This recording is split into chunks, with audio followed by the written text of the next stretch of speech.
ہاں مسلمانوں، ہمارا ایمان ایسا ہو جیسا بلال حبشی کا تھا، جیسا بلال حبشی کا تھا۔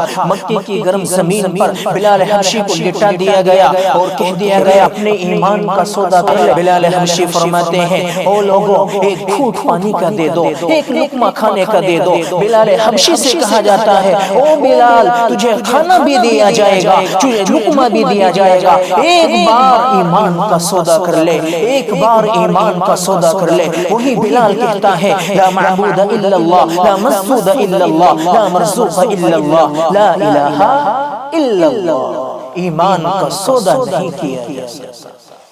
اللہ بلال کے ایمان کے 100 ٹکڑے کر دے، ایک ٹکڑا مجھے بھی دے دے، اللہ ایک ٹکڑا سب کو دے دے، اللہ ہمیں ایمان بلال جیسا دے دے۔ وہی بلال کے نبی علیہ السلام پردہ فرما گئے، آپ کے دامن کو پکڑا اور رونے لگے۔ فرمایا اللہ کے نبی آپ تو جانتے تھے بلال آپ کی جدائی برداشت نہ کر سکے گا۔ اللہ کے نبی آپ نے بلال حبشی سے جدائی اختیار کر لی۔ جب لوگوں نے دیکھا بلال حبشی نبی کے وصال کے بعد کہیں پاگل نہ ہو جائے تو لوگوں نے بلال حبشی کو ملک شام بھیج دیا۔ 6 مہینے گزر گئے، میں نبی علیہ السلام کی یاد ستا دی گئی، نبی علیہ السلام کی یاد آتی رہی۔ 6 مہینے کے بعد میرے نبی کی خواب میں زیارت ہوئی۔ میرے نبی نے فرمایا او بلال میرا شہر چھوڑ کر کہاں چلا گیا، میرا شہر چھوڑ کر کہاں چلا گیا، آجا آجا میرے قریب آجا۔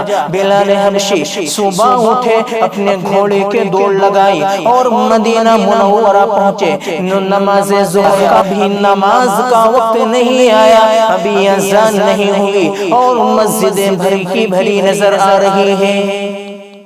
آج میرا اور آپ کا حال ہے کہ اذان ہو جاتی ہے، نماز کا وقت ہو جاتا ہے، ہم مسجدوں میں نہیں جا پاتے۔ اذان کا وقت آیا، لوگوں نے کہا اے بلال نبی کے زمانے کی اذان تو سنا دو، اے بلال نبی کے زمانے والی اذان سنے ہوئے بہت عرصہ ہو چکا ہے، آپ نبی کے زمانے کی اذان سنا دو۔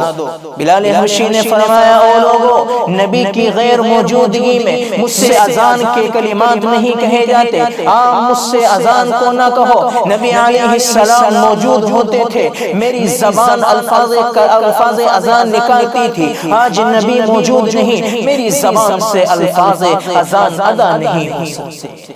لوگوں نے بہت اصرار کیا، فرمایا بلال حبشی اذان دے دو۔ جب نہ مانے تو کسی نے حضرت حسن حسین کو بلایا، حضرت حسن حسین نے کہا بلال حبشی آپ اذان دے دو۔ بلال نے فرمایا کہ ہاں لوگوں میں آج اذان دوں گا، میں اذان دوں گا، اس لیے کہ میرے نبی نے فرمایا جس نے میرے نواسوں کے دلوں کو ستایا، جس نے میرے نواسوں کو نیزہ پہنچائی، ان کو ٹھیس پہنچائی، اس نے مجھے ٹھیس پہنچائی۔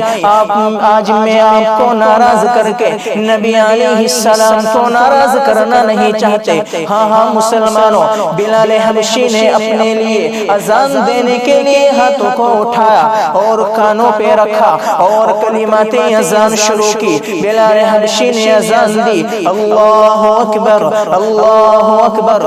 زمین و آسمان میں ایسی آواز آئی جو نبی کی موجودگی میں آتی تھی۔ دوسرا لفظ نکلا اشہد ان لا الہ الا اللہ۔ زمین تھرانے لگی، عورتیں در قطار آ گئی، اپنے گھروں سے عورتیں اپنے بچوں کو چھوڑ کر بلال حبشی کی اذان سننے کے لیے اپنے دروازے کی دہلیز پر آئی، اپنے دروازے کی چھوک کو ٹپرا کر کھڑی ہو گئی۔ حضرت بلال نے تیسرا الفاظ نکالا اشہد ان محمد رسول اللہ۔ ابھی محمد کا نام زبان پہ نہ آیا تھا اور بے ہوشی طاری ہو گئی، بلال حبشی گر گئے۔